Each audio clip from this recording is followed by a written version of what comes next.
Service has issued a severe thunderstorm warning for Cherokee County in southwestern North Carolina, Clay County in southwestern North Carolina, Clay from Rangers. 2:15 a.m. Eastern Daylight Time. At 1:27 a.m. Eastern Daylight Time, a severe thunderstorm was located over Blue Ridge, moving northeast at 60 miles per hour. Hazard, 60 miles per hour with gusts. Source, radar indicated. Impact, expect damage to roof, siding, and trees. Locations impacted include Andrews, Murphy, Hayesville, Nantahala Lake, Shooting Creek, Tusquany, Hot House, Hiawass Dam, Topton, and Marble.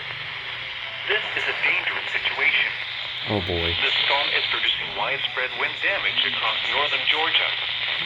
Seek shelter now inside a sturdy structure and stay Why is it away from from Morristown windows. then? A tornado watch remains in effect until 3 a.m. Eastern Daylight Time for southwestern North Carolina. Tornadoes can develop quickly from severe thunderstorms. Although a tornado is not immediately likely, if one is spotted, act quickly and move to a place of safety inside a sturdy structure such as a basement or small interior room.